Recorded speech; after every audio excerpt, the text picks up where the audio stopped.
మీ business ఏదైనా మీ ఊర్లో promotion చేయాలంటే అది సుమన్ టీవీతోనే సాధ్యం. ఇప్పుడే సంప్రదించండి. ఒక గుండకాయ లాంటిది కూడవెల్లి వాగు. మరి గతంలో కూడవెల్లి వాగు ఎప్పుడో 2 ఏళ్లకు 3 ఏళ్లకు 5 ఏళ్లకు ఒకసారి పోయినా. ఇప్పుడు ఎండాకాలంలో కూడా మరి ఈరోజు కేసీఆర్ గారు కట్టిన ప్రాజెక్టుల ద్వారా కాళేశ్వరం ద్వారా వచ్చే నీళ్లతోటి మరి ఈ సంవత్సరంలో నాకు తెలిసి ఒక 10-12 సార్లు కూడవెల్లి వాగు పోవడం అంటే ఆషామాషి కాదు. గతంలో ఓన్లీ వర్షాకాలంలోనే వర్షాలు వచ్చినప్పుడే ఒకసారి 2 సార్లు పోయింది.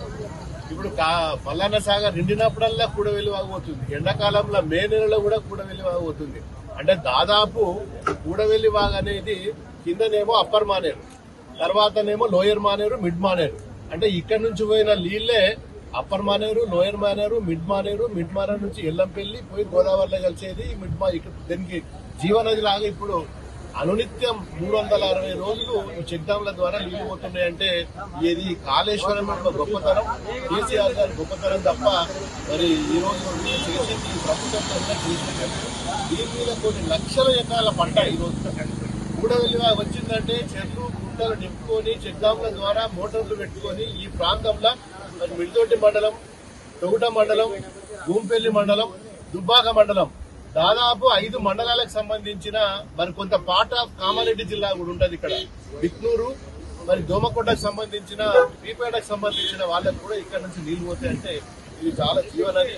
గతంలో మరి రాళ్ళు రప్పలు తుమ్మచెట్లు ఉండే, ఇప్పుడు అనునిత్యం కూడా ఈ వాగు నిజంగా ఈ ప్రాంతానికి ఒక జీవనది లాంటిది, ఒక కృష్ణ లాంటిది, ఒక గోదావరి లాంటిది ఈ రోజు కూడవెల్లి వాగు.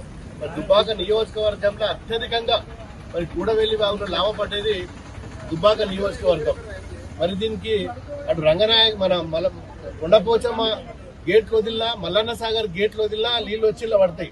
ఎండాకాలంలో యాసంగి పంటలకు కూడా నీరు అందించి ఈ ప్రాంత ప్రజలను కూడా మరి దాహార్తి తీర్చే ఒక జీవనది లాంటిది కూడవెల్లి వాగు. ఈ రోజు నిండి మంచి వర్షాలు పడ్డది. మరి గంగమ్మ తల్లికి మేము పూజలు చేసుకొని మరి ఈ రోజు అందరం కలిసి మా నియోజకవర్గంలో మరి ఏదైతే యూరియా బస్తాల మీద ధర్నా చేసినామో మరి అదే అందరం ఇక్కడికి వచ్చి మరి గంగమ్మ తల్లిని పూజ చేసుకుని కూడవెల్లి వాగులో మరి మొక్కుకొని ఈ ప్రాంతం సస్యశ్యామలంగా ఉండాలని చెప్పి గంగమ్మ తల్లిని మొక్కుకొని పోతుంది. Thank you.